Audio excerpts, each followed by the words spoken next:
گزشتہ برس نومبر میں پارلیمانی انتخابات کے بعد جب 29 دسمبر کو 6 سیاسی پارٹیوں پر مشتمل اسرائیل کی موجودہ مخلوط حکومت نے حلف اٹھایا تو مشرق وسطیٰ کے حالات پر نظر رکھتے ہوئے مبصرین نے خدشہ ظاہر کیا تھا کہ خطے کا امن سخت خطرے میں پڑ چکا ہے، اس لیے کہ اسرائیل کی 37ویں حکومت، جسے یونٹی گورنمنٹ کا نام دیا گیا تھا، میں اکثریت ایسی پارٹیوں کی تھی جو انتہا پسند صہیونی نظریات رکھتی ہیں، اور اسرائیلی وزیر اعظم نیتن یاہو جو خود فلسطین کے مسئلہ پر سخت گیر نظریات کا حامل ہے، ان کے ہاتھ میں کٹ پتلی بن کر رہ جائے گا۔ اس خدشے کو اسرائیلی کابینہ کے رکن اور سیکیورٹی منسٹر نے جون 2023 میں سچ ثابت کر دکھایا، جب اس نے انتہا پسند یہودی ساتھیوں کے ساتھ مسجد اقصی میں داخل ہونے اور یہودی طریقے سے عبادت کرنے کے بعد یہ اعلان کرنے کی جسارت کی کہ آج کے بعد یہ مسجد یہودی ریاست اسرائیل کی ملکیت ہوگی اور اسے مسمار کر کے ہیکل سلیمانی تعمیر کیا جائے گا۔ فلسطینیوں، عربوں اور دنیا بھر کے مسلمانوں نے اسرائیل کے اس وزیر کی اس حرکت کی سخت ترین الفاظ میں مذمت کی تھی۔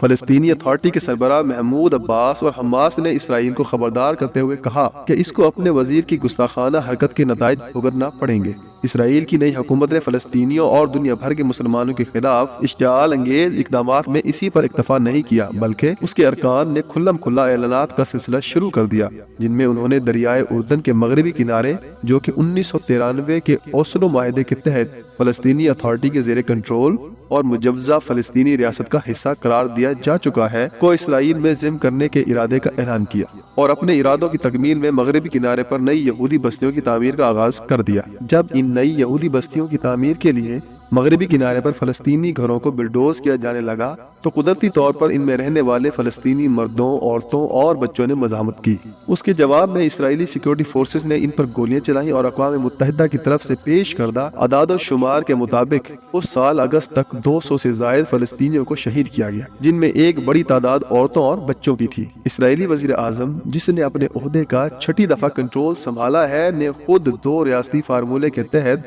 فلسطینیوں کے ساتھ مذاکرات کو ایک عرصے سے معطل کر رکھا ہے۔ اسرائیل کی نئی انتہائی دائیں بازو کی مذہبی کابینہ کی جارحانہ پالیسی اور اقدامات سے نہ صرف مغربی کنارے اور بیت المقدس بلکہ فلسطین کے دوسرے علاقوں مثلاً غزہ میں سخت اضطراب پایا جاتا ہے، اور خدشہ ظاہر کیا جا رہا تھا کہ اسرائیل کے ان جنونی اقدامات کے خلاف فلسطینیوں کی طرف سے رد عمل ناگزیر ہوتا جا رہا ہے۔ گزشتہ 3 برسوں میں اسرائیل کی طرف سے اہم عرب ممالک کے ساتھ تعلقات کے معمول پر لانے میں کامیابی نے اس خدشے کو جلد ثابت کر دیا، کیونکہ 2020 میں متحدہ عرب امارات اور بحرین کے ساتھ 2 طرفہ تعلقات کی بحالی کے بعد اسرائیل اور سعودی عرب کے درمیان تعلقات کو بھی معمول پر لانے کا سلسلہ شروع ہو چکا۔ اور دلچسپ بات یہ ہے کہ اس میں مسئلہ فلسطین، جس کی وجہ سے خطے میں 4 تباہ کن جنگیں ہو چکی ہیں اور لاکھوں فلسطینی اپنے گھروں اور املاک سے محروم ہو کر ہمسایہ عرب ممالک اور دنیا بھر میں بے وطنی کی صورت میں رہنے پر مجبور ہیں، کا کہیں کوئی ذکر نہیں تھا۔ حالانکہ فلسطینیوں، عربوں یا مسلمانوں کا ہی نہیں، پوری بین الاقوامی برادری کا دیرینہ اور پختہ موقف ہے کہ جب تک مسئلہ فلسطین فلسطینیوں کے مفادات کو تسلیم کر کے حل نہیں ہوتا، مشرق وسطیٰ میں کوئی نارملائزیشن نہیں آ سکتی اور امن قائم نہیں ہو سکتا۔ فلسطینی مشرق وسطیٰ میں امن اور عرب اسرائیل مفاہمت کے خلاف نہیں ہے، بلکہ اسرائیل اور حماس کے درمیان موجودہ جنگ چھڑنے سے صرف 1 روز قبل مقبوضہ بیت المقدس میں اسرائیلی اور عرب خواتین نے مشترکہ طور پر ایک جلوس نکالا تھا، جس میں ایک دوسرے پر حملوں کو بند کرنے اور امن قائم کرنے کا مطالبہ کیا گیا تھا۔ اسرائیل کی متعدد سیاسی حلقے اپنے وزیر اعظم اور خصوصاً موجودہ کابینہ میں شامل انتہا پسند یہودی پارٹیوں کی فلسطینیوں کے بارے میں پالیسی سے اختلاف کرتے ہیں، لیکن جس طرح بھارت میں نریندر مودی کی فاشسٹ حکومت کشمیر کا مسئلہ بزور طاقت حل کرنے پر تلی ہوئی ہے، اسی طرح نیتن یاہو کی انتہا پسند مذہبی جنونی یہودی حکومت پورے فلسطین کو اسرائیل کے زیر تسلط لا کر ایسی ریاست قائم کرنا چاہتے ہیں جس میں یہودیوں کے علاوہ کسی اور مذہبی گروپ یعنی مسلمانوں اور عیسائیوں کا وجود نہ ہو۔ فلسطین، جس میں تازہ ترین اطلاعات کے مطابق اسرائیل کی فضائیہ کے بمباری اور زمینی دستوں کی کارروائی سے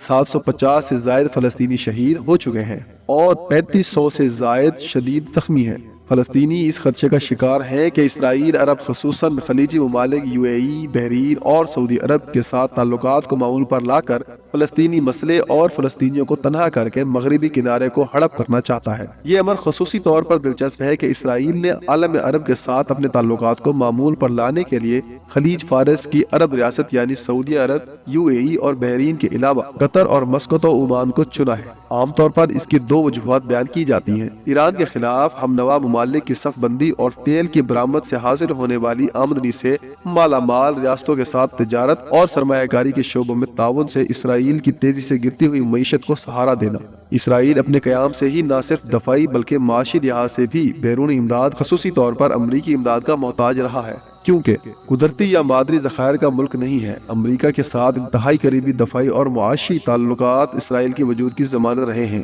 مگر 2008 کی مالیاتی بحران کے اثرات یعنی کساد بازاری سے امریکی معیشت ابھی تک باہر نہیں نکل سکی ہے، اور ان حالات میں اب اس کے لیے اسرائیل، جو امریکی امداد وصول کرنے والے ممالک میں ہمیشہ پہلے نمبر پر ہوتا تھا، کہ اس سطح پر مالی امداد جاری رکھنا ممکن نہیں ہے۔ اس لیے اب وہ امیر عرب ممالک کی منڈیوں کی طرف رجوع کر رہا ہے۔ لیکن ان دو وجوہات کے علاوہ ایک تیسری وجہ بھی ہے، اور وہ یہ ہے کہ گزشتہ کئی برسوں سے یہ خلیجی عرب ممالک فلسطینی ڈائسپورا کے گڑھ چلے آ رہے ہیں۔ اس کی وجہ سے خلیج کے امیر ممالک نہ صرف حماس کے لیے فنڈز کا سب سے بڑا ذریعہ ہیں، بلکہ ان ممالک میں مختلف عہدوں پر موجود فلسطینی ان ممالک کی علاقائی پالیسیوں پر بھی اثر انداز ہو رہے ہیں۔ اسرائیل خلیجی عرب ممالک میں سرایت کر کے فلسطینیوں کو ان کے ایک اہم سورس سے محروم کرنا چاہتا ہے۔ اس کے علاوہ خلیج فارس بحر ہند کا ایک اہم حصہ ہے۔ اس میں قدم جما کے اسرائیل جنوب اور جنوب مشرقی ایشیا کے علاوہ مشرقی افریقہ کی جیو پولیٹکس میں ایک اہم شراکت کار بننا چاہتا ہے۔ فلسطینی اسرائیلیوں کے ان عزائم سے آگاہ ہے